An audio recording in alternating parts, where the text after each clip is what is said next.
This is Rob Johnston, President of the Institute for New Economic Thinking.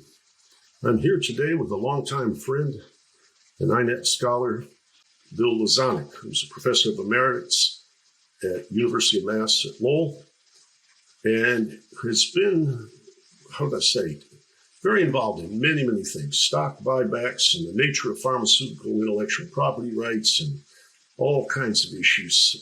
He leads a team that INET has always been very, inspired by. And he's the president of what's called the Academic Industry Research Network. And I think that Bill, along with his co-authors, Philip Moss and Joshua Weitz, who is a PhD candidate in political science at Brown University, have written a magnificent paper that's the focus of today's conversation. It's called The Unmaking of the Black Blue-Collar Middle Class.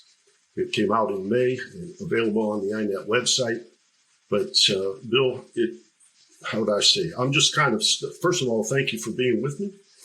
And secondly, I'm just kind of stunned, having grown up in Detroit, having worked with you closely on that 2016 conference we did in Detroit on race and equality, just to see how you've risen to the challenge. I think this is an extraordinary paper, and it's a precursor to a book on these same themes.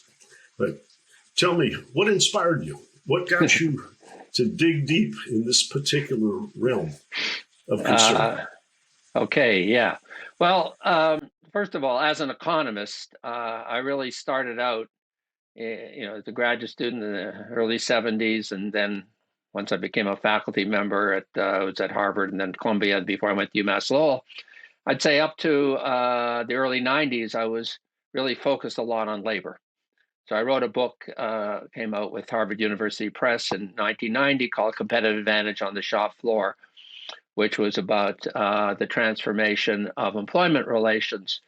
I had originally looked at Britain, then at the United States, and then was looking at what was going on in Japan. And the next year I had a book which was more about what this meant for economics, which is probably more widely read, called Business Organization, the Myth of Market Economy, which also started from this comparative perspective of capitalism in Britain, the United States, and Japan. And actually up to that point, I was pretty much focused on kind of looking at nations competing, but recognizing that they competed through business enterprises. So that one of the problems that I had with and still have with economics is, it's states and markets. It's also a problem often with political sciences, sociology, and where's the business enterprise? But 80% of the employment, more than that, in the United States is the business sector. Which, by the way, I always tell everybody I work with, I never call it the private sector, because most of those companies are not run or owned by people who ever built the companies, or run by employees. So I call the business sector the government sector. And, some of those companies grow to be the size of small countries. And they dominate the economy. So a statistic I often throw out, the latest data are from 2017, but they don't change that much, although it tends to become more concentrated. There's about 2,100 companies in the United States that account for about 35% of business sector employment. They average they're companies with 5,000 or more employees in the United States. They average about 21,000 employees. They have about 40% of the payroll, so they pay somewhat higher than the rest of the companies, and they have about 45 or 46% of the revenues. And in my view, that's where the action is, and that's where the action's been for at least 100 years in these major enterprises, and how they decide to structure employment, how they decide to pay the employees, how they decide to share up productivity gains has a huge implication for the way the rest of society operates. And so one of the things that I became very interested in, well, at the beginning of my career, looking for an alternative theory, I started looking at Marxian, not the Marxian theory, but the theories of Marx for the 19th century. And I found that, in fact, where people thought that the workers were just pressed down, turned to appendage of machine, just a commodity, that actually it didn't happen for the central workers, male workers in the British Industrial Revolution. They actually were able to form unions and get share in productivity. They were the foundation ultimately of the Labor Party. And one of the reasons was not simply union power, because if it's just union power, the companies wouldn't have been competitive. These people were highly productive, and the companies needed to use them, needed their skills and effort. And even as they mechanized machinery, this didn't get rid of that need. And so there's an important lesson then there, and that is that the working class in the advanced economies actually did have a path to upward mobility if it worked in productive business enterprises and if those enterprises shared the gains with them. Now, in the British case, I was looking at the cotton textile industry where most of the enterprises were pretty small. And so it was that's where actually the unions played a role, not just in bargaining, but in actually organizing the industry. So if there was overproduction, they would organize for short time work. If there was they were better organized than the employers. But then we had a transition, and I was looking at coming into the 1980s, and I got into a debate with some kind of what you might call the neoclassical economic historians. Then Donald, now Deirdre McCloskey was one of them, and on British decline. Well, I started looking, of course, I've been looking at the United States, but I really started looking at how historically the United States had surpassed Britain. And at that point, there were two books that had a big influence on me. One was Alfred Chandler's The Visible Hand, which came out in 1977, won the Pulitzer Prize in history. And I got to know Chandler. He was at Harvard Business School. I was in the Harvard Economics department. But I first actually met him in 1980. So it was after he had published that book. And it was because he published that book, I knew there was big business here in the United States, but I didn't know where it all came from. No one had really pulled it all together, documented it in that way, or people had, but not in such a kind of a overriding form, and also with this notion of the visible hand. And actually, one of the interesting things about Chandler's work was he focused, at least at that point, on economies of speed, he called it, or getting scale economies. And this had to do with mass production. But he didn't really talk about the mass production workers. I mean, he deliberately was looking at the organizational structure. And I actually developed in the 80s a very good, close relation with him, and into the 90s, because I was talking about what was happening to the workers in this context. And so I started looking at mass production in the United States. And this really is reflected in a lot of the things I did in the 80s, even starting in the late 70s, but certainly in the 1980s, in the book Competitive Advantage of Shop Floor, are reflected in this recent work that we've done on Black employment on the INET working papers. I started looking at how really a middle class came out of the working class in the United States, how post-World War II, particularly, you got a trend toward more income equality because companies did not hire and fire people. And at the union level, it was enforced by, first hired, last fired. But even when you laid off people in a downturn, you hired them back in the upturn. And then the unions had enough money to provide supplemental unemployment benefits, so you really maintained your incomes. And at the white collar level, this is things like C. Wright Mills, white collar, and William of White, Organization Man, and books in the 1950s about the rise of the white collar worker. These were people the companies employed, they trained, they retained. And if they had started just laying these people off as they got older, they wouldn't have been able to get any workers, and they wouldn't have been able to build those companies. And so you ended up having a system post-World War II, which kind of Chandler was talking about the companies that were involved that were building these capabilities that were allowing people to be productive and allowing them to share in that productivity. And that's really where the action is in terms of getting wages up on a sustainable basis.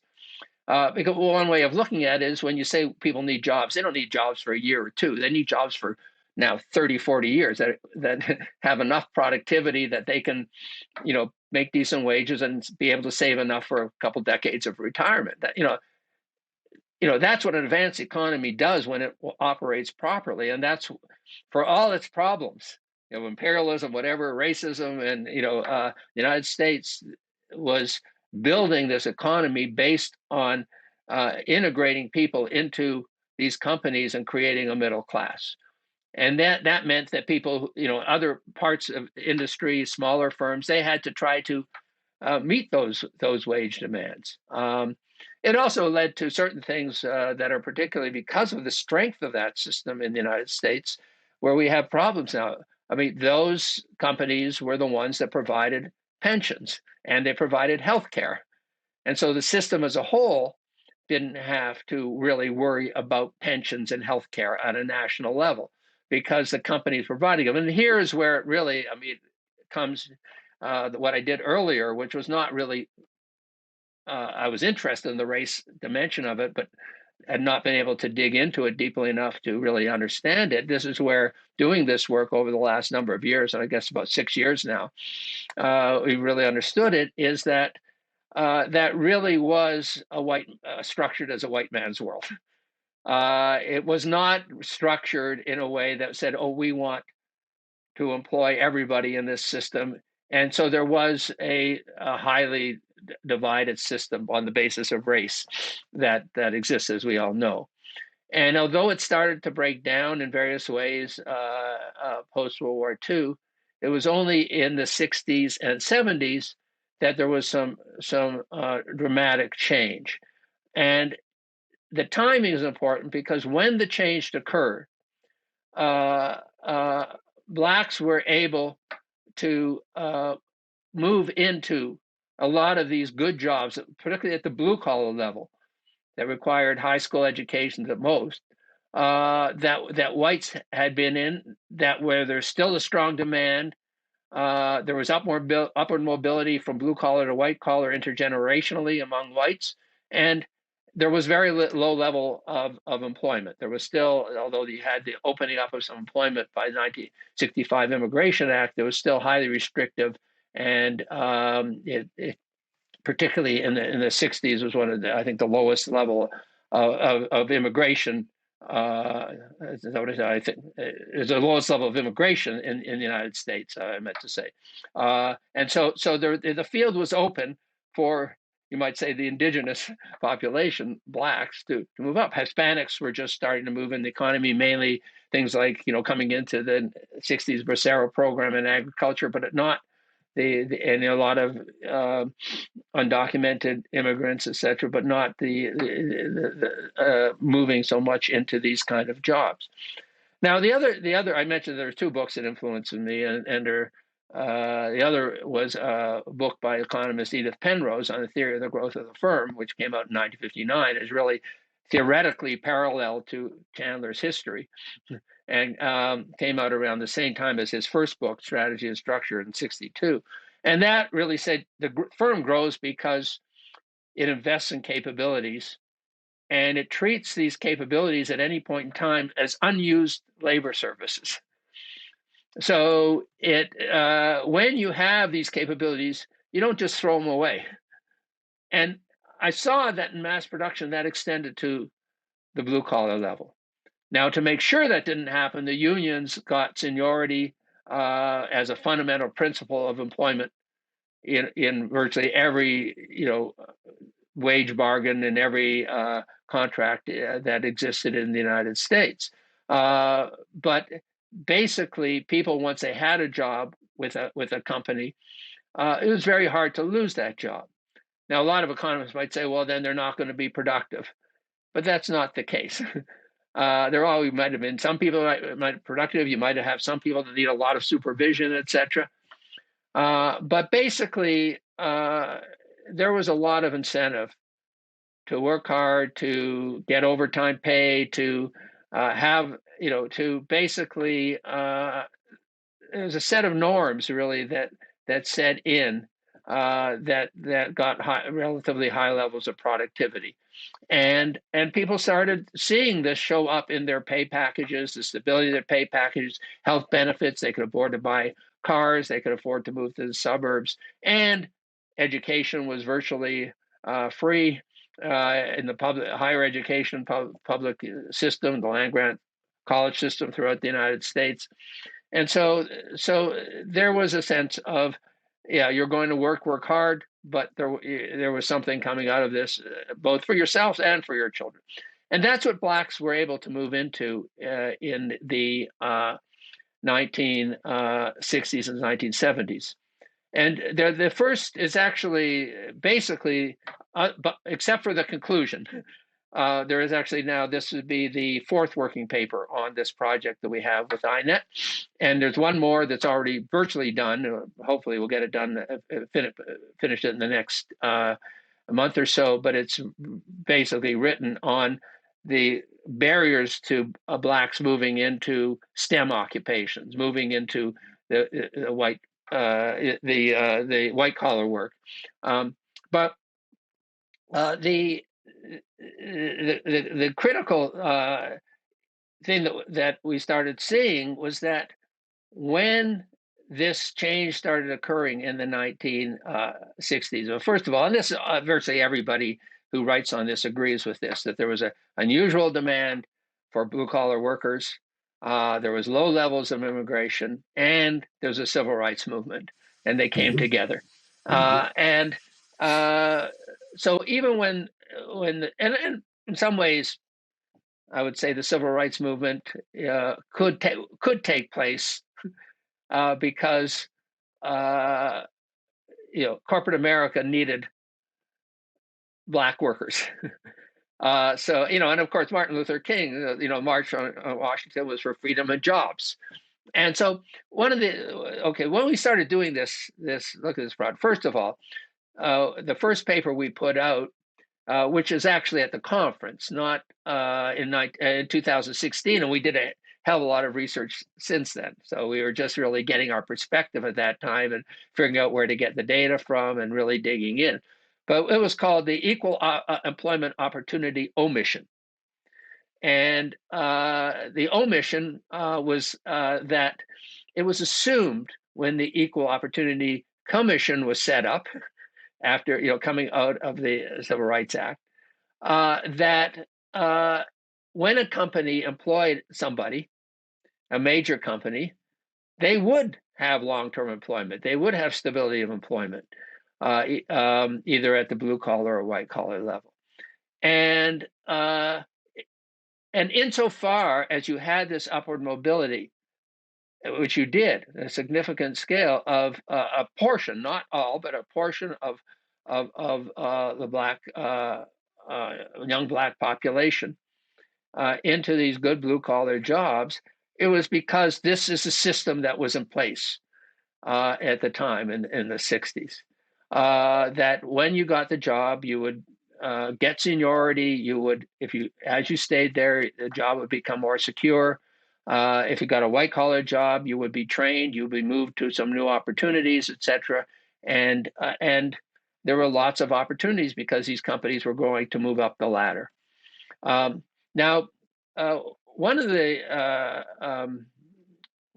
I'd say, a source that we found I forget whether I think we had already seen this source before that conference in Detroit in 2016, and we had, and it's really influenced us. Was I believe it was the Ford Foundation, maybe it was Rockefeller, I forget. They had funded a project at Wharton that led to 31 volumes being produced in the late 60s and early 70s, led by a guy, a labor economist, I believe he was, a sociologist named Herbert Northrop. And it was called The Racial Policies of American Industry. And I have some of these books here on the shelf that I got off of Amazon. So you have them on the auto industry, electrical manufacturing, the steel industry, etc. You go through these books, one book after another, the way in which they saw equal employment opportunity being implemented was by people getting a job and moving up the hierarchy within a company. Okay. So, and the critical thing was that blacks, insofar as they were employed by companies coming into the 60s, they would tend to be employed in labor jobs, unskilled, often denied seniority by the unions. And that is where the real action was in terms of people moving up in these organizations. And they also focus mostly at the blue collar level, because that's where you could find lots of people who could do the job and able and willing to do the job. And as I said, many whites were moving out of these jobs at that time, or their children were not going in this job. The demand was still there. And so the omission was that they should have said, this will only work if this system of employment is kept in place. And that's what changed. And of course, that relates to a lot of the other work that I do on financialization, corporate financialization, because the fact that companies in the 1980s just started pumping out all this money, not just in dividends, but buybacks to shareholders. The shareholder value ideology became dominant, which I started critiquing around the mid 1980s when I was at Harvard Business School. They hired this guy, Michael Jensen, there. That was what it was destroying. That notion of that people had, once you worked for a company, you had certain rights to be there. And the rights were not an entitlement. They were based on that company remaining competitive in its industries and sharing the gains with its employees. And I'll give you an example. We do a lot of going in the research we do, going back and forth between, we use a lot of company reports, and we look back at for various things at company reports from the 50s and 60s. And just as one example, I came across one. It was a graph that I just sent out to my colleagues. It was from, I think, a General Motors annual report around 1967. And it was showing the progress that General Motors had made I think it was actually 77. So it was from 64 to 2 to 77, the progress it had made in terms of how it had shared its revenues. And it was really bragging at how much it had shared with its workers. So it had the dividends there. It had, this was reinvested, plant and equipment, and that was the norm. Okay, and blacks started to take advantage of that. And as we did this research, there were many reasons why that norm disappeared. But doing this research, it started becoming pretty apparent that if this had still been just white workers in these positions, there might have still been, there's forces of needing to compete with Japan and changing the way you structure employment relations, which had nothing to do, in this case, with black, white, who was working on those jobs. There was the computer revolution that was taking place and a whole new demand for work. There was globalization that was taking place, a new competition. With all these things, I think the U.S. response would have been very different if that labor force, that middle class, had been just white and wasn't moving out of those positions. Now, in the end, we know that whites bore the brunt, working class whites have borne the brunt of this as well, downward mobility. So things that Case and Deaton and others have documented about white males with high school educations in the last number of years having shorter life expectancy and deaths of despair. That was happening to blacks in the late 1980s, because the blacks, when the plant closings occurred in the 1980s, and nobody really did anything to say, well, what are we going to do about this? How are we going to keep the middle class whole? Blacks were hit first, but they weren't the only ones who were hit ultimately. And of course, then you can have the politics of sowing divisions between two groups of people who are downwardly mobile or who don't have opportunity.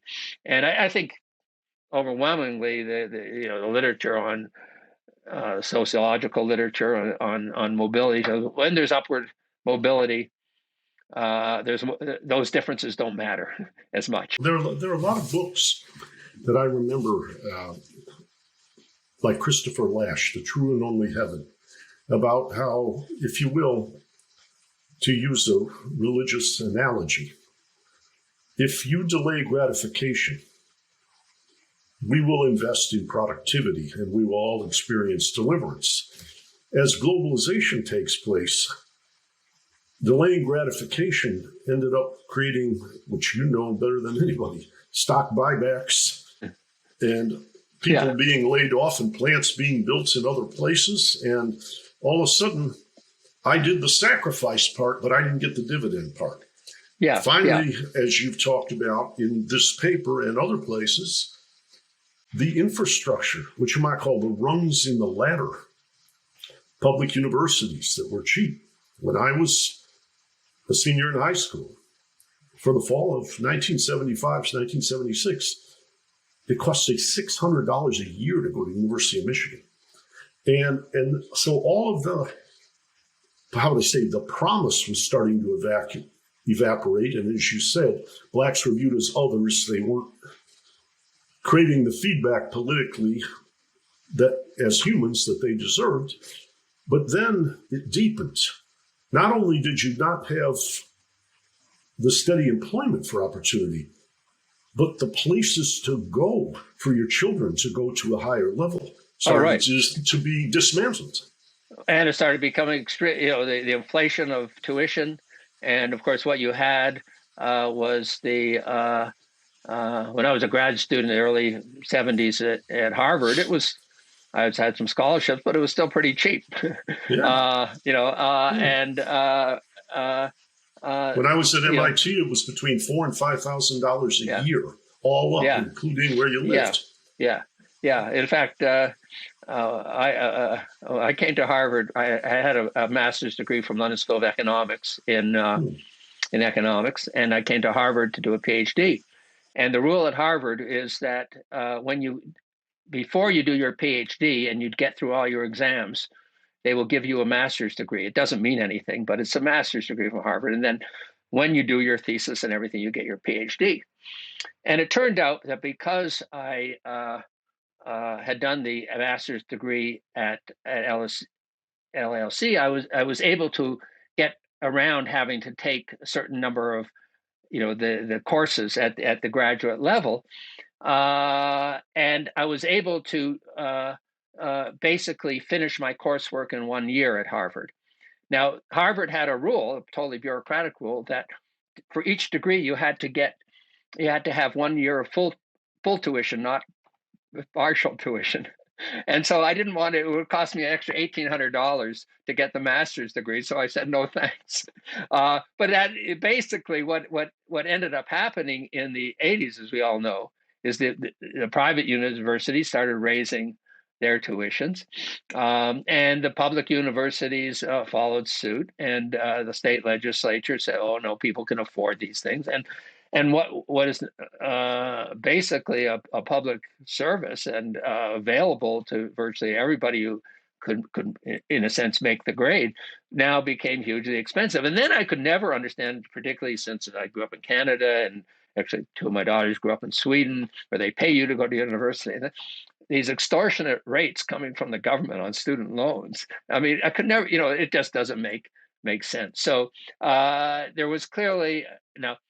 That's jumping ahead a bit to what's in our next working paper of the STEM occupations, and I'll say a little bit about this because it's instructive about because that's about white collar work. So the paper we just put out, which I'll come back to, but it was about basically how blacks were moving into those jobs, and we document this in detail. We had kind of laid this out at the 2016 conference in a general way, but then we've documented in detail using as much data as we could get hold of. There's lots more data if we could free it up from the Equal Employment Opportunity Commission company data, but we used what we could get hold of. And it's quite clear that blacks had the opportunity, and then the opportunity disappeared and nobody did anything about it. But then there's a question, okay, what was expanding in the 80s and 90s was, particularly the computer revolution and computer programmers and software engineers, et cetera. So, and tax cuts. yeah, and tax cuts, yeah. And I had done in a book that I wrote, published in 2009. It's also a labor book called Sustainable Prosperity in the New Economy, question mark.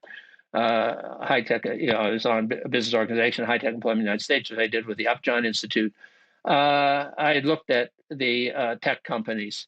And the reason I actually did that book was I said, okay, are the people who are best positioned in the economy to get good jobs, are they getting stable jobs? Are they getting jobs that are paying them well? And of course, I found that some of them were getting paid extremely well because of broad-based stock options, but it was almost random.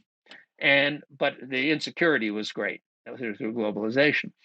And in that book, I have a chapter on the globalization of the high-tech labor force. And that's where I started looking at something we looked at much more in depth in this project, and which will be in the book when it comes out, which we hadn't expected to do at the beginning. We looked at the access to an Asian labor force.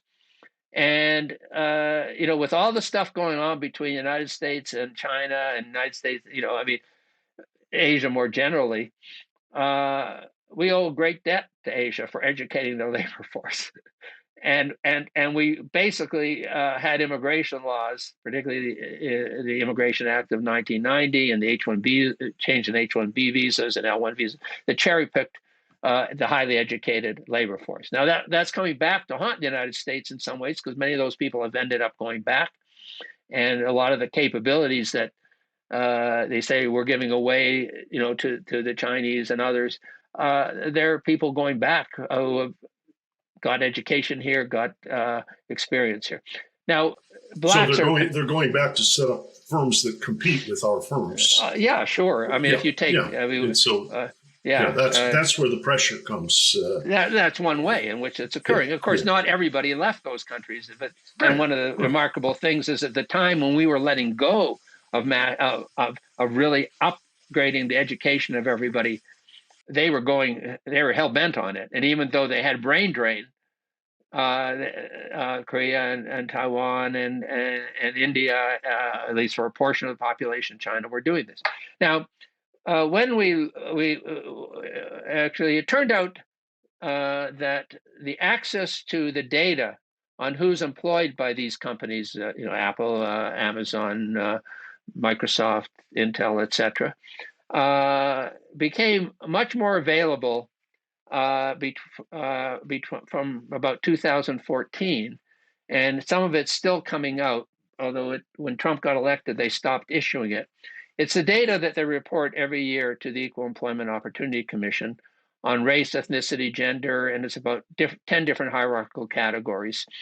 And the important category is the one called professional, because that's where you have all the software engineers and the people who have advanced education.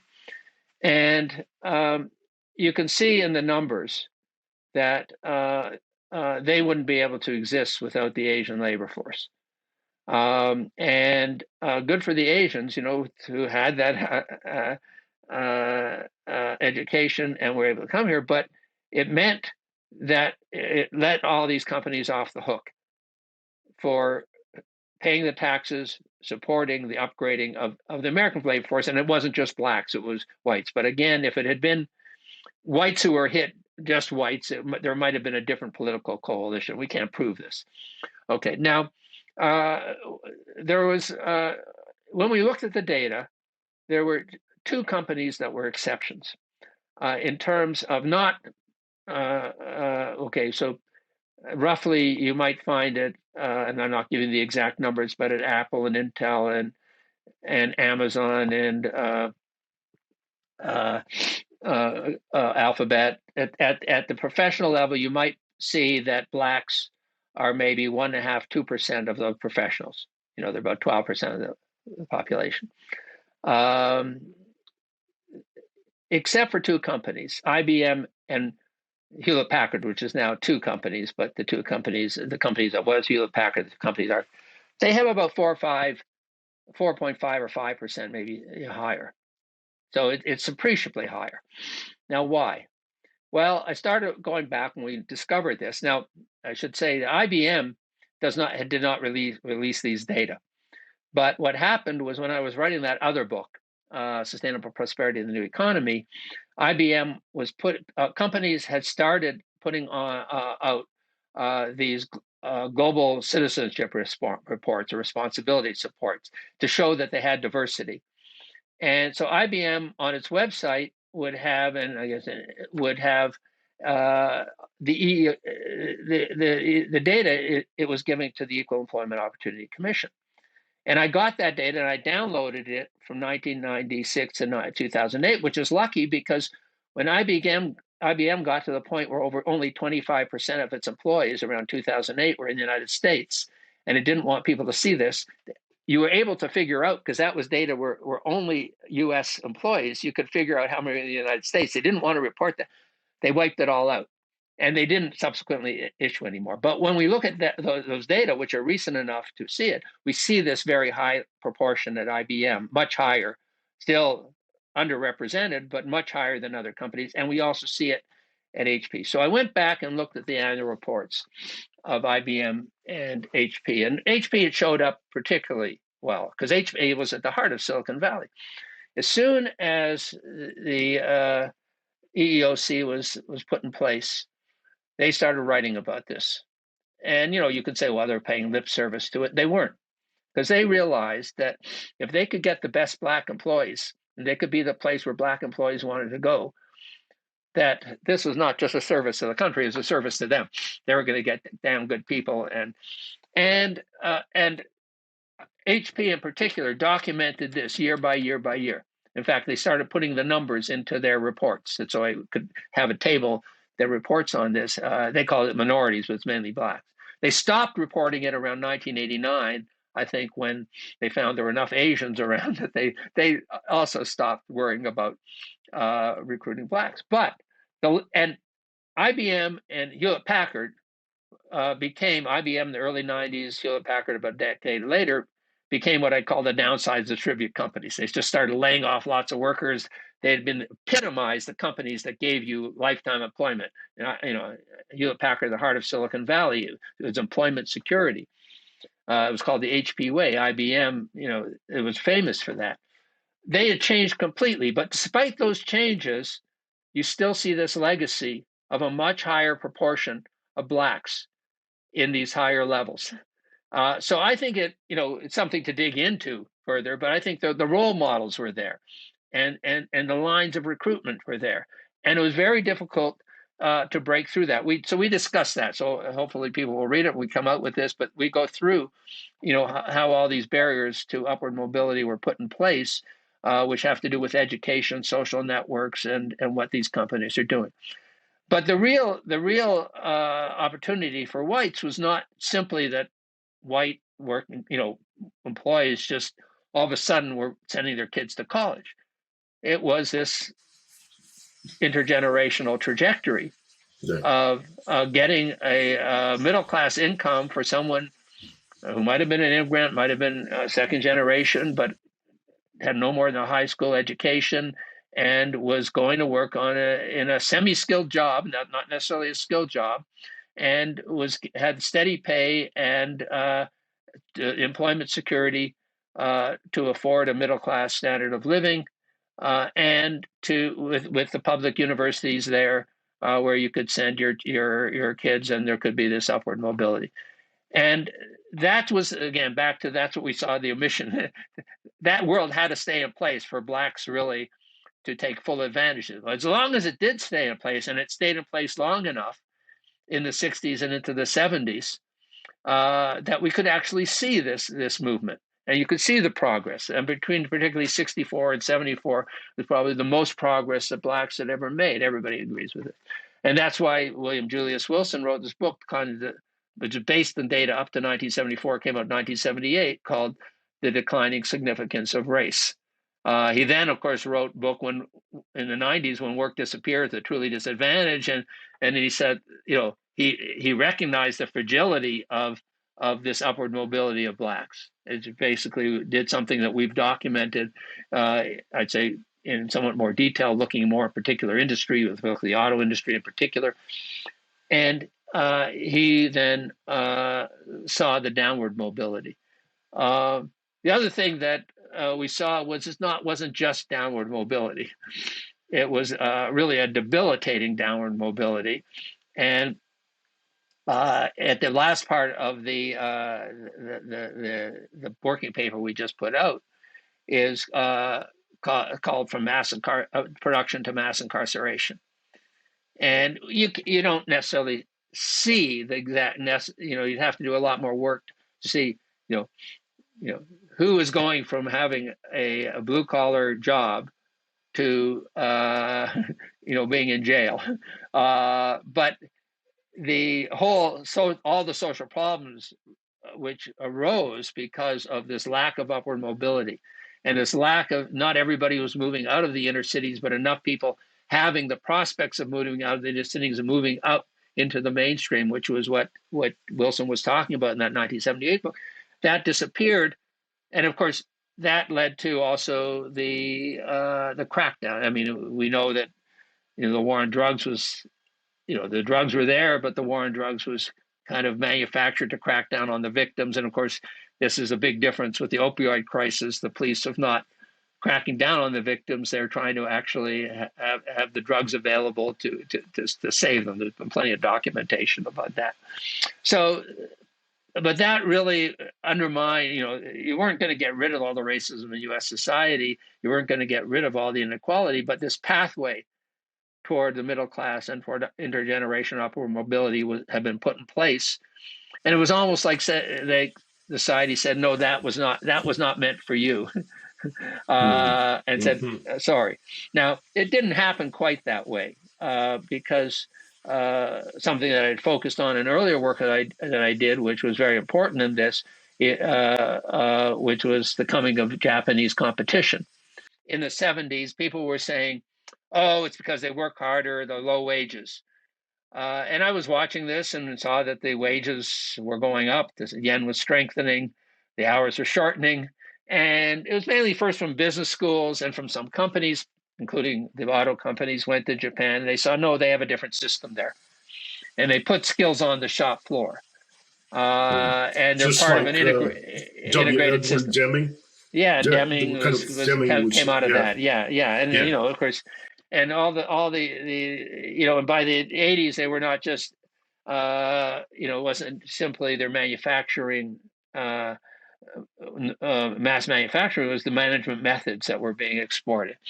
And this created a challenge for American companies, and they actually General Motors took the lead with NUMMI, in Oakland, which is now a Tesla factory, in doing collaboration with the Japanese, later with Saturn, which was in Tennessee, done with the unions, and they didn't even put the GM name on it, of trying to respond to the Japanese that way, but they never quite did it. And they could have done it. There are a lot of reasons why they didn't do it, but overwhelmingly, the victims of these companies not responding to the Japanese was that blacks got hit much hard in the 80s and into the 90s, much harder than whites. They got hit first because they were last hired, first fired. And losing those jobs, they were much more vulnerable of where, in terms of family networks or whatever.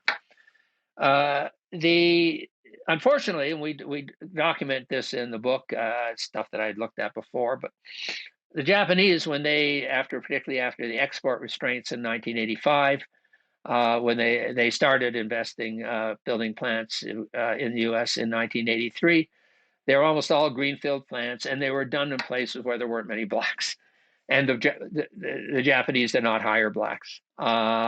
They, whether it was racism, whether it was whatever, whether they located and so the blacks did not get those jobs from the Japanese. And so you have the whole erosion of the jobs in that sector, and with it the upward mobility. We also look at what happens in the government sector, because one of the results of really the rise of the war on poverty and equal employment opportunity, and was the creation of a lot of good government jobs. So we've documented how that was eroded, and that was also, I think, a result of this notion that uh, you know, United States, they're going to globalize, they're going to get their workers from other places. The old manufacturing locales were no longer their concern, and so cut taxes and don't provide these services to the places where they were needed most. Um, in terms of the mass incarceration, for mass production and mass incarceration, I think there is a link. We try to draw the link, but I think there's a lot more work to be done there about how these were, two sides of the same coin. But I always remember that Roger and Me, the documentary that made Michael Moore famous, and the scene in there in Flint, which of course became where he was from, and was the center, was central to this whole decline for both blacks and whites. I don't know if you remember the scene where they open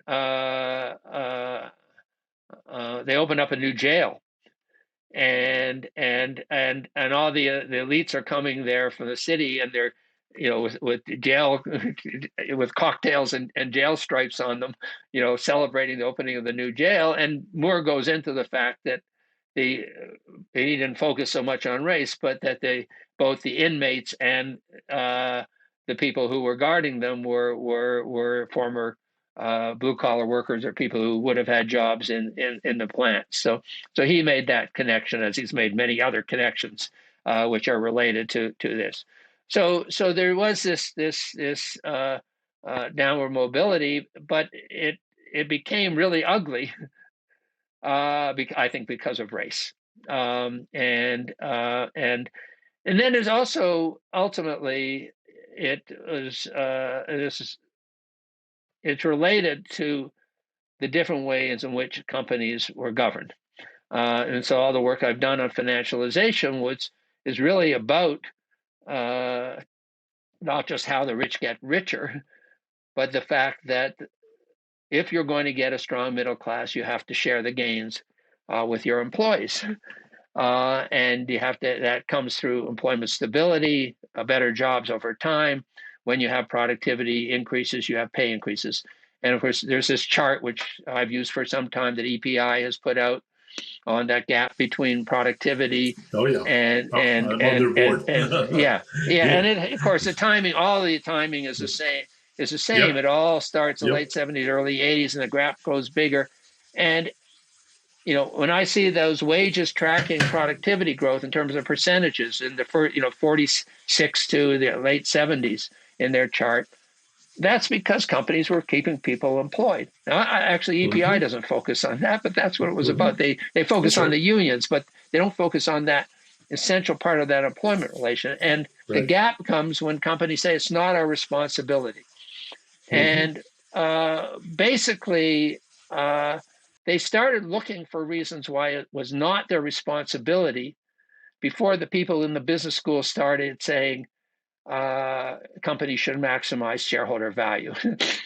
So we've been doing a lot of the history of rise of this ideology of shareholder value, and it's really part and parcel of companies saying and being pushed to have more responsibility. And in this case, more responsibility in terms of hiring black workers. What we found from these studies, like the racial policy of American industries and other stuff that was done, many of the companies welcomed this because they wanted to get the hardworking black workers, like the hardworking white workers, moving up and being their more permanent employees. And so it gave supervisors and managers a way of saying to their white workers, look, you can't tell me I can't do this. This is required by law. And so it became, and once you start doing that, you start having the role models, and you start having the mixing of blacks and white and breaking down of the racial animosity, I think, at many of those plants, as long as the jobs are expanding.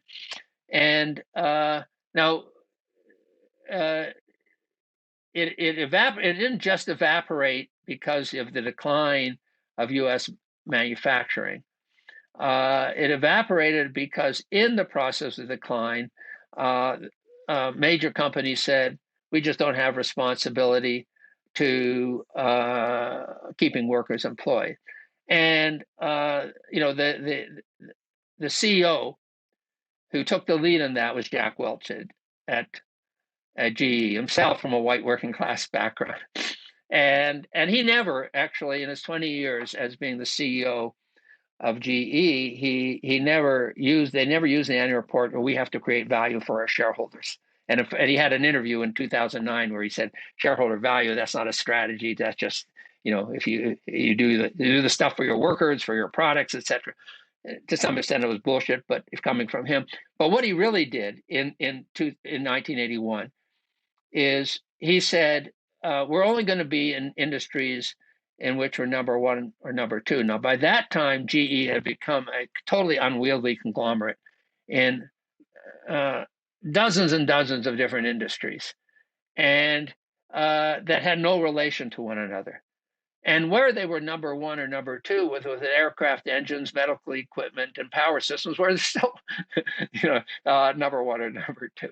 And those went back decades. And so he just started laying people off dramatically. And that really, that's why he was lionized. Because, when he was called Neutron Jack, because you get rid of the people, the buildings are there, the people disappeared. Because that really said to corporate America, this norm of keeping people employed, which was quite strong coming into the 1980s. Mm-hmm. You no longer have to abide by that. The other thing was that after the Second World War, and soldiers come back, and so we feel like we're all in this together. Yeah, but that ethic somehow evaporated. And by the way, on that, the GI Bill, and it's been well documented by a number of scholars. Right. That was very important in terms of intergenerational upward mobility for whites. Mm-hmm. For blacks were not able to take advantage of it, mainly because basically, and I studied this in great detail at one point, basically what the evolution of education in the United States was, it created the primary system before, and you put the higher education system through the land-grant college structure in place before there was actually a feeder from the secondary system.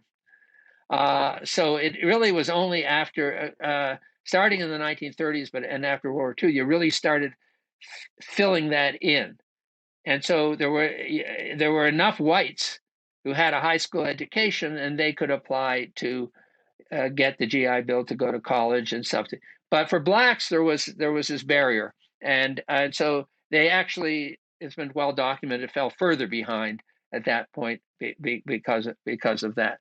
But I come across, I'll give an example with one of my people I work with, Matt Hopkins. He's doing a really great study, which will appear as an INET paper at some point on a year ago. The ventilator issues were in the news, and we discovered this company that was now part of Philips that was supposed to deliver ventilators to the Strategic National Stockpile called Respironics. It's based near Pittsburgh. And it had been acquired by Philips, which was the one Dutch company from whom the United States had bought the ventilators, who wasn't really delivering them, but they had been acquired in 2008. And we started looking at the history of this company, and we found that it was a company guy built up who had worked at Westinghouse and then had left Westinghouse in his 40s, started his own company, built it from scratch to about 5,000 employees, a leading company in making ventilator respiratory equipment. And when we located him, he's in his late 80s now. And when Matt went to do the first interview, we knew that he was his age, and he had gone to college, I think the University of Illinois, in the early 1950s before going to work at Westinghouse. And I said to Matt, Matt, he's going to tell us two things. He's going to tell us he's the first person in his family that went to college, and he's going to say that he went on the GI Bill. And both those were true. And even more so, he told us that he enlisted for the Korean War to get access to the GI Bill. Yeah, so, and that was the military-industrial complex era, but there was, all this stuff going on for upward mobility. And, blacks were starting to move into it, but access was denied. And so we then just trace how this continued. Nothing was done about it. And to this day, nothing's really been done about it. And because when people say, let's create jobs, if you can't create jobs that are going to keep people stably employed for a few decades, well, those people don't have good jobs.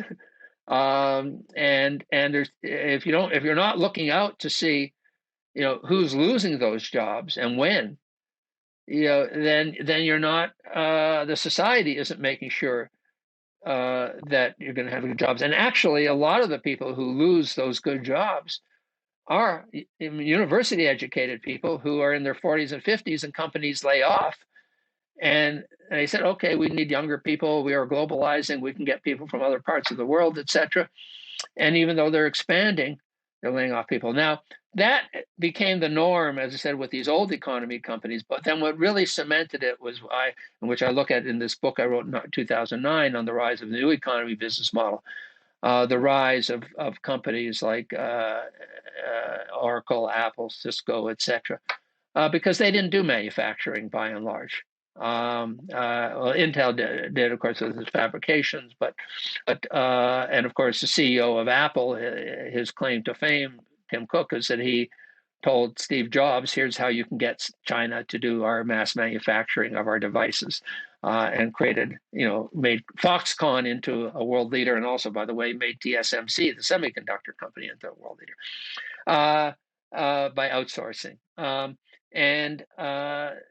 So those companies didn't care about blue collar workers, and they could be employed anywhere, and increasingly they were employed in Asia, but they did care about white collar workers. But one of the things that they had to do was get them to actually take up employment in a company like, let's say, Cisco, which was founded in two people in 1984 and had 250 people in 1990 in Silicon Valley. At that time, if you wanted to get a good engineer, and that engineer was working at Hewlett Packard, they were getting what we call this career with one system employment relation. They were getting, the defined benefit pension. They were getting the health care. They would never be laid off. This was written up in a book called The HP Way by David Packard in 1995, a year before he died. It was about now.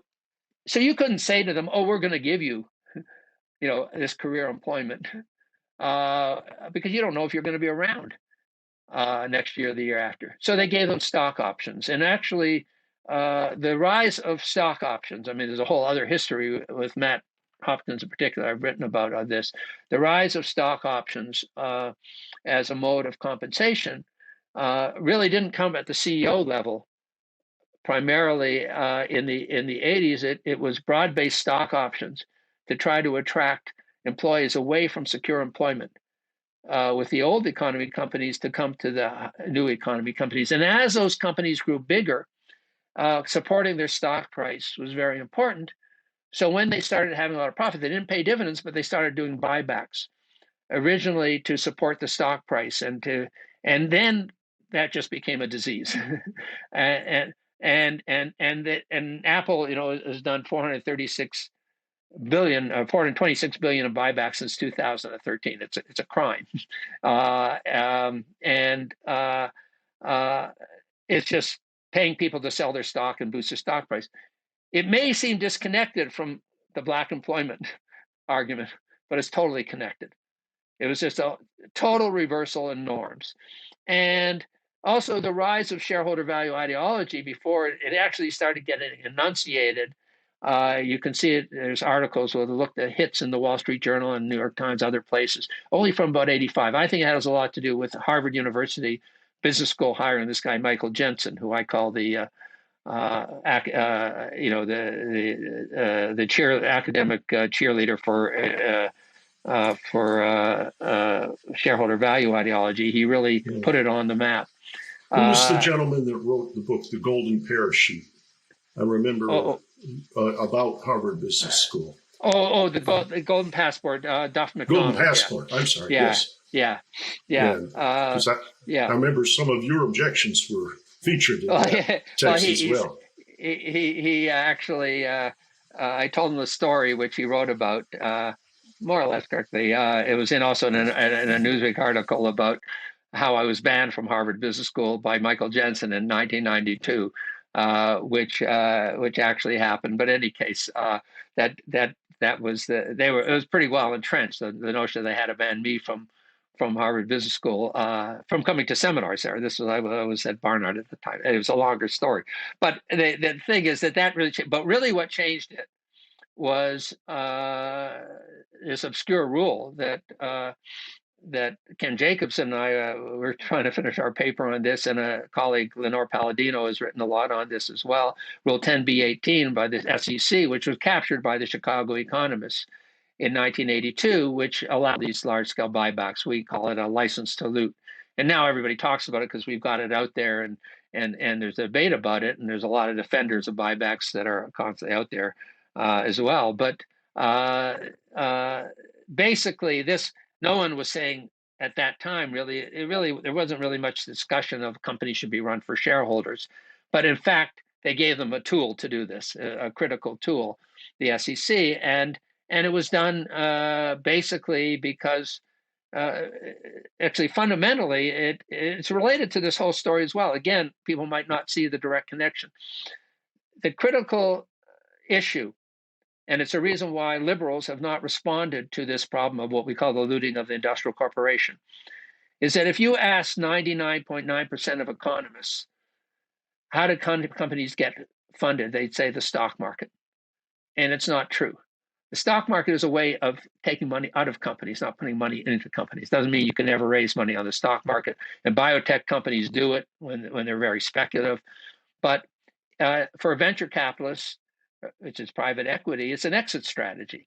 And it's the liquidity of the stock market that allows you to take money out. And the primary role of the stock market has always been to allow a separation of ownership control to take money out, not to put money in. Capital formation, the fundamental source of capital formation, which was understood coming into the 1980s, is the profits that a successful company retains. And it's important because it's those profits that allow it not only to have the revenues to employ the labor force it had before, but to give them higher wages and to invest in the next generation of products, because all those products you have are at some point going to, even if you have a dominant position, there's going to be competition for them. And that was what was understood in business schools as the foundation of capital formation. And what happened in the 70s with the rise of trading on Wall Street rather than investing, and there's this whole transformation of Wall Street that took place in the 1970s, people started seeing all that money sloshing around in financial markets as being somehow capital formation. And that's the way the SEC sees it now. And that's the way almost all economists see. More money is going around, it's going to end up somewhere as capital formation. Well, that is not how capital gets formed. It's not just the investments you have to make, the billions of dollars in a semiconductor plant, which of course is extreme version. It's even when you do the semiconductor plant, there's billions of dollars in people who you need to employ to make that plant work. And you need people at all levels to make these companies function and you're investing in people who are basically your human assets, except you can't declare them on your balance sheet because unlike slavery, we don't own people anymore. So that was actually a divide that was occurring that informed what the SEC did, informed, and it wasn't just right-wing economists. It was liberal economists, even progressive economists. The imperfect market, let the market work, and it's not going to work that way. It's the companies and their growth that's important.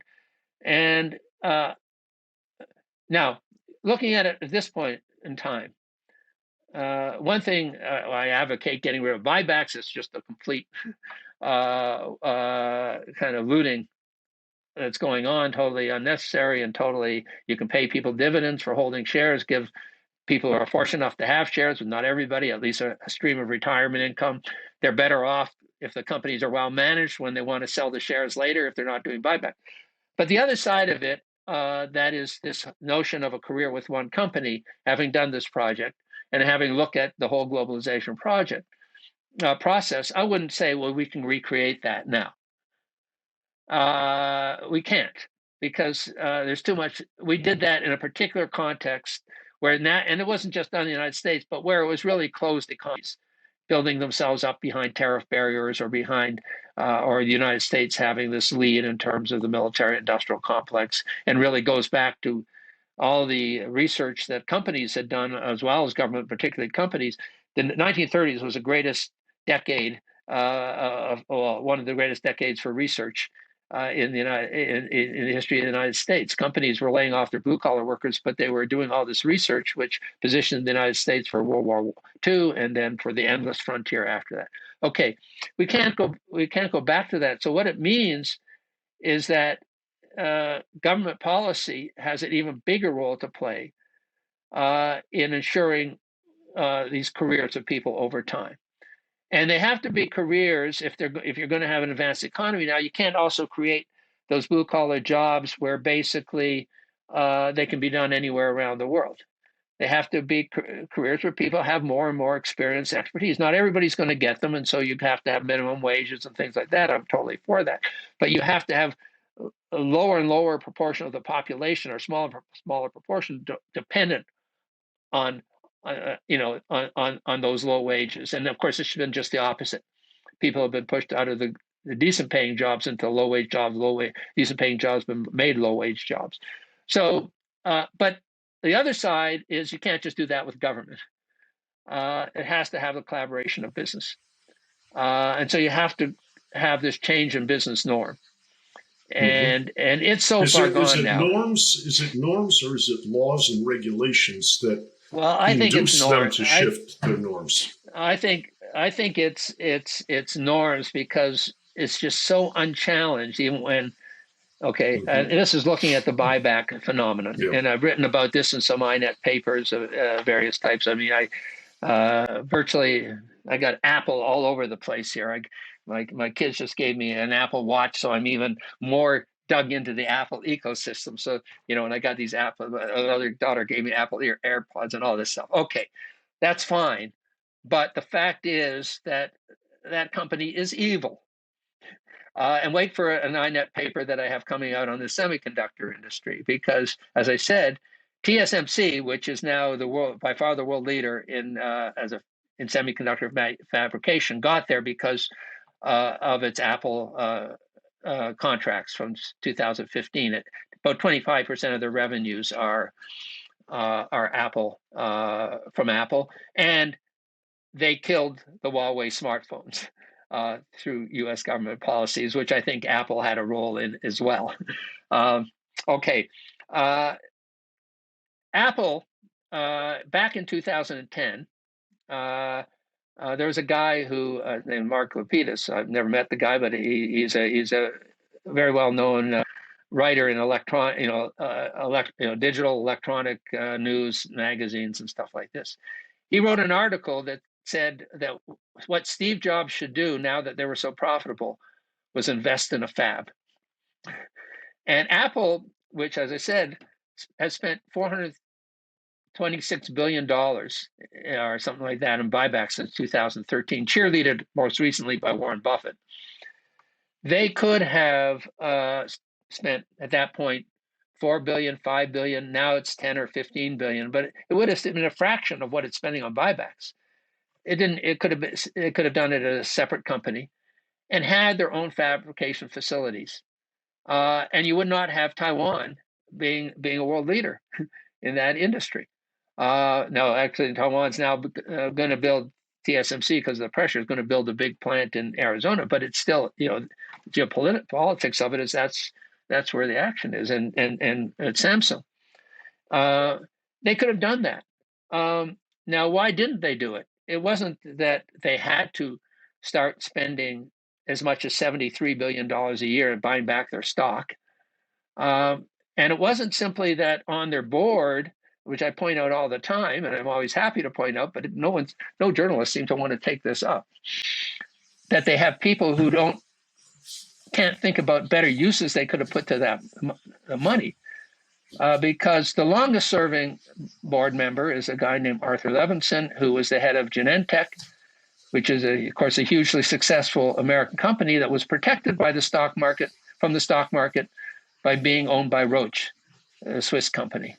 And it's a highly innovative company. Its executives are going to other companies, pharmaceutical companies around the world. He then became the head of Google's pharmaceutical arm. He's a scientist with a long experience in this industry. And why isn't he saying to Apple, well, we should really use our ability to hire people, all our software capabilities, et cetera, to, you don't need to do it as Apple, to spin off a company and invest in all this money in something that's world changing. Now they're talking about doing with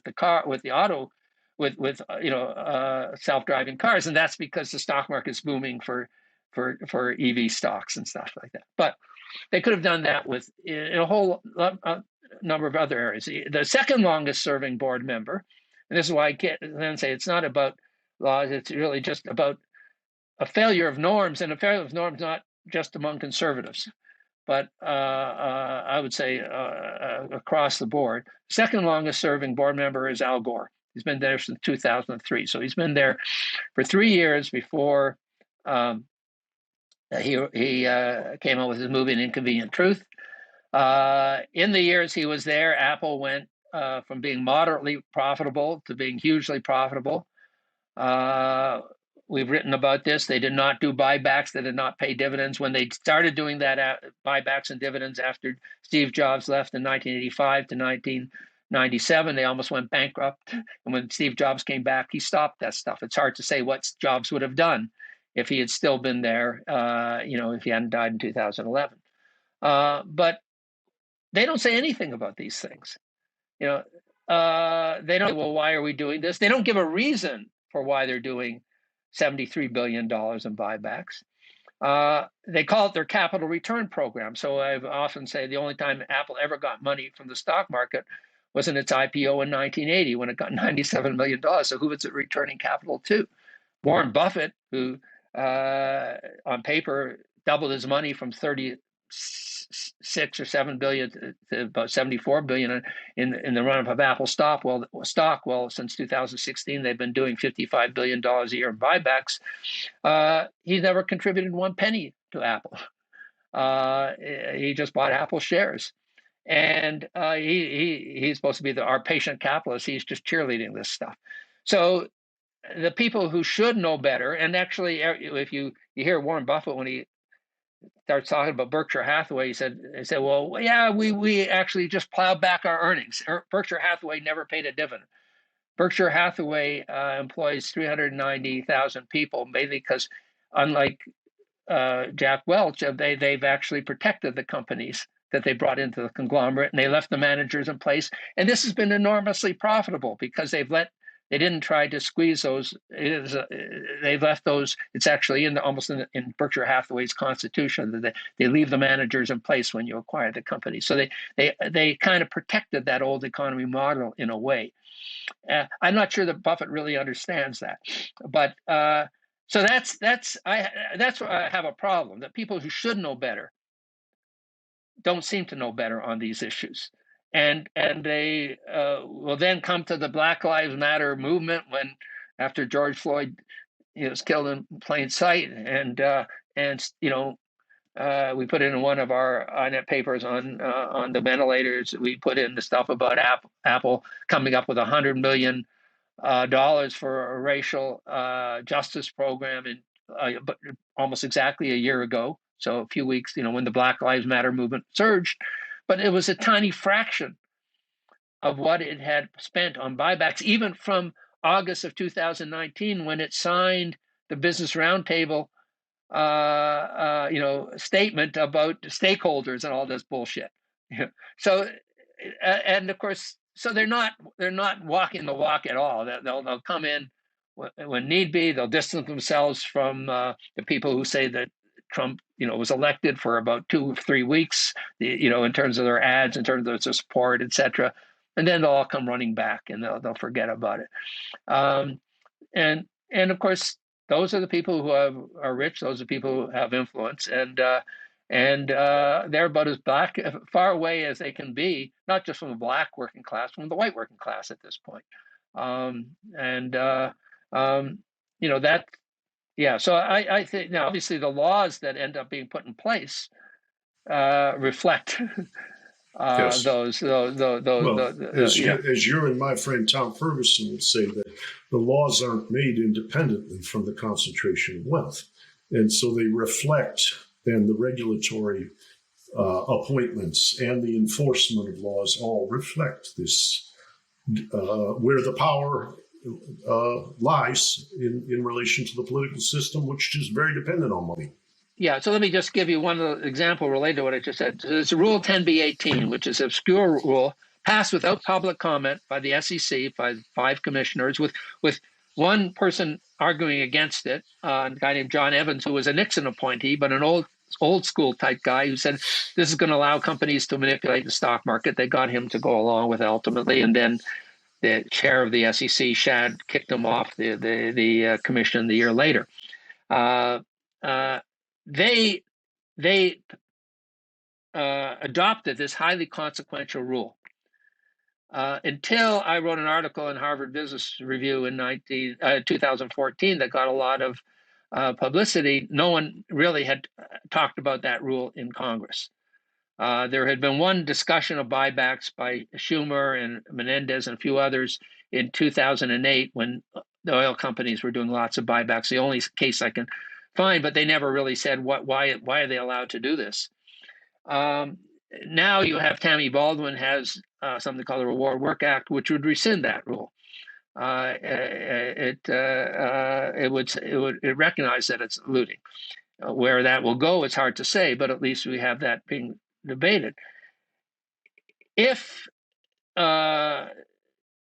people who were running the country back in the 1980s understood the importance of what I called, the equal employment opportunity omission, that you had to give people secure jobs. And if people were losing secure jobs, particularly people who were been disadvantaged and were moving up, you had to figure out how to deal with that rather than let the market work and run companies for shareholder value. Rather than just go with that flow, you have to say, how are we really going to confront this problem?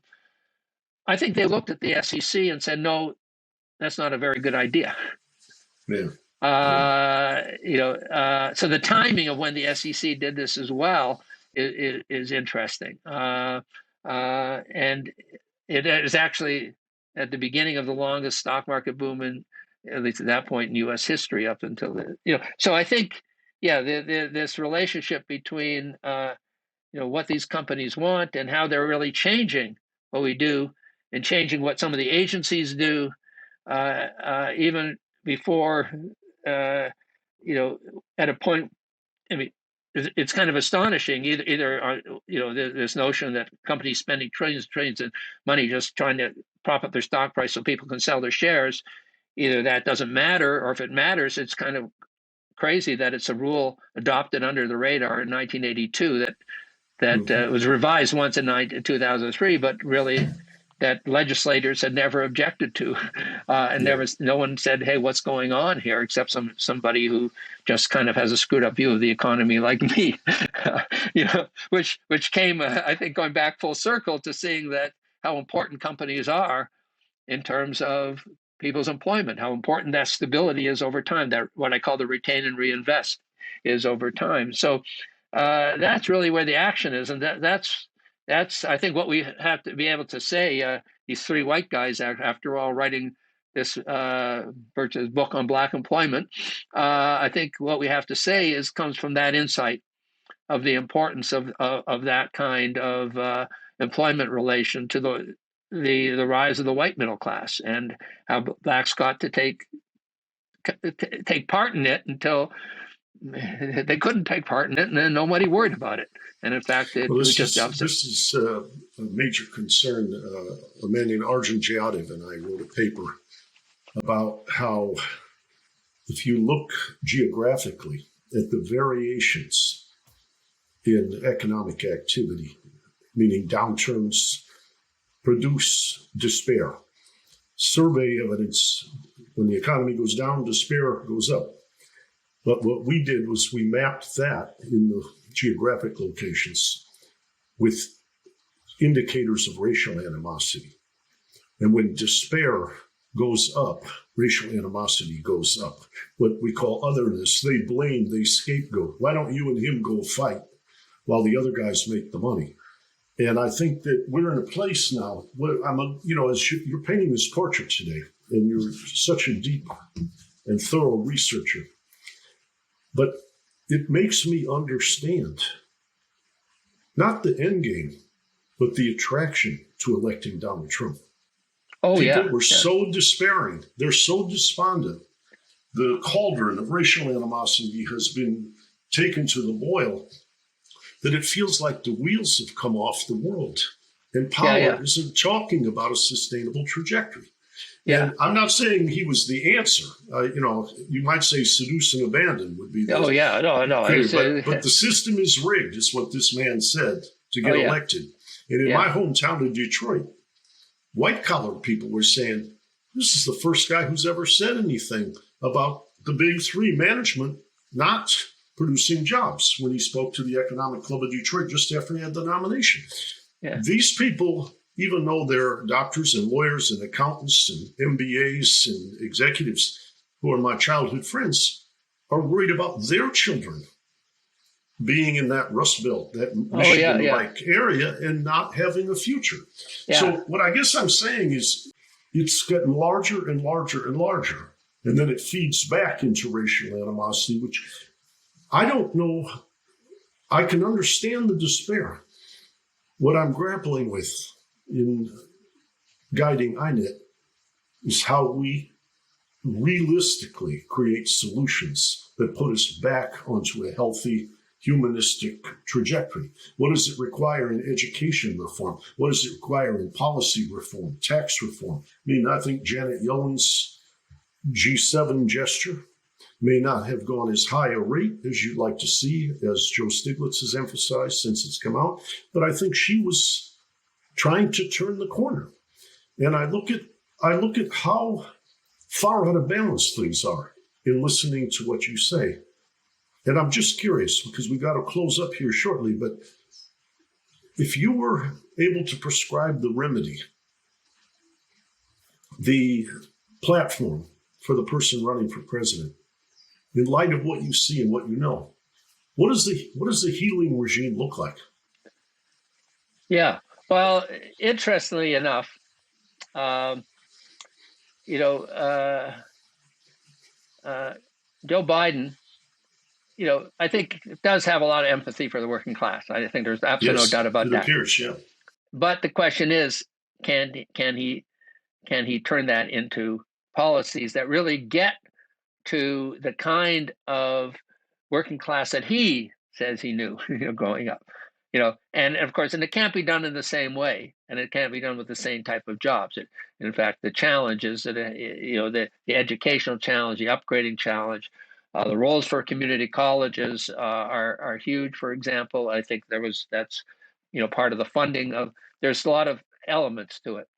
But one of the things, which again, I'm in the middle of writing a paper on this, so I'm not sure. I got doing too many different things at once, but it's all right. But as I said, with this buybacks issue, the that actually became something that people started talking about. I can safely say it's because for some reason Harvard Business Review published an article which had the subtitle "How Stock Buybacks Manipulate the Market and Leaves Most Americans Worse Off," which is a subtitle I gave them, and they didn't. They kept it. And it was at a time in 2014 when it came out that you'd had the recovery, but people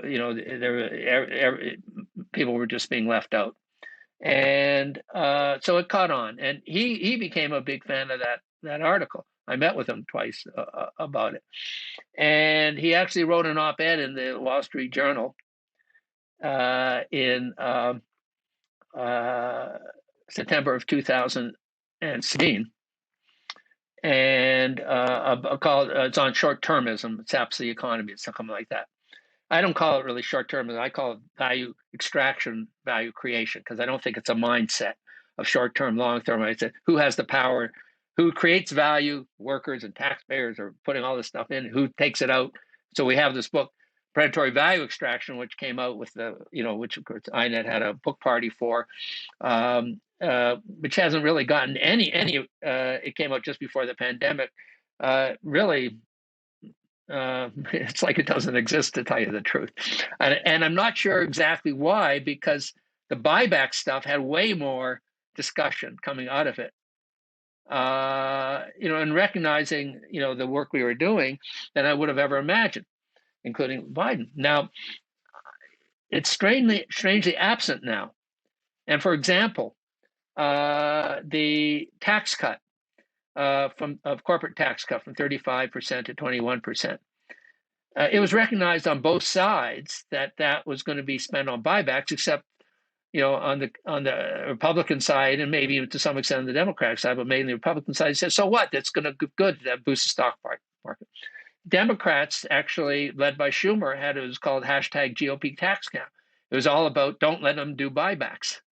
And that actually also resurfaced in March of 2020 when the airlines didn't want buybacks to be done when the union said don't do buybacks when we're being bailed out. But and Biden came out at that point and said companies should not be allowed to do buybacks during the pandemic. But it's been strangely absent from policy. So it would be the easiest thing for them to say, if we're going to put the tax rate halfway back to 28%, we should do that because companies were just doing stock buybacks because of that. Somebody doesn't want that to be said in this administration. And it's been manifested. I don't know if Tom Ferguson, who knows about this, mentioned this to you, but it's something that I find utterly bizarre. I mentioned this, and I'll say it in a podcast if you want to put it out there, because people can go and look and see. This article that Biden had in September of 2016, it mentioned one person, his research in that article, me. It says, according to economist William Lazonick, and then it gave data from that Harvard Business Review paper on buybacks. Okay. Someone was asking me about it. I said, oh, yeah, Biden talked about it. And I went to look at it. I found it online on, of course, Wall Street Journal. Someone had cut my name out. If you go online, it says, according to Lazonick, and then there's actually a space and a comma, and my name's disappeared. Now, how does that happen? I don't know what the bigger picture is here. I wrote to the op-ed editor. I said, what's going on here? I never heard back. But I think there is a problem that there are some things that, the corporate donors don't want to have touched. Yeah. And you have a legislative branch, which is very dependent. It's very close between Democrat and Republican. Yeah, and that's both sides need to raise a lot of money, and it's hard to imagine. Yeah. Things that are the right thing to do being passed if it gets in the way of concentrated wealth and power. Yeah. Sure. I keep mentioning, Al Gore only because he should know better. and there's only 7 people on the bloody Apple board. I didn't know that. Yeah, and so why are they doing this? And it's not like when they do 73 billion a year, they say, "Oh, this is why we're doing it." They just call it their capital return program, as if it's the people who want to sell their shares deserve this. So once there is a big problem here about what these companies are responsible for, and it's not just the buybacks, because it's all related. Why do you try to price gouge? If you're the pharmaceutical industry, you price gouge because you get the profits up, and then you use those profits at Pfizer and Merck to spend 150% or 200% of your net income on dividends and buybacks, and you get your stock price up. They did that at Boeing. We wrote about that. So why do you avoid taxes? You avoid taxes not just because you want to have more profits to reinvest. You avoid them so you can actually just do more buybacks and pay dividends or boost your stock price. And unfortunately, it's nothing new, but the world's become obsessed with the stock market. And even someone like Elizabeth Warren, when she speaks out against this, she doesn't really have a critique of the stock market. She actually, if you look at what she says, she doesn't say that, and the stock market doesn't even fund these companies. Bernie Sanders doesn't say that. That's a major blockage to recognize the function of our institutions. Well, you might call it an unconscious secular religion. Yeah, and it is the other side of workers' wages. Yes.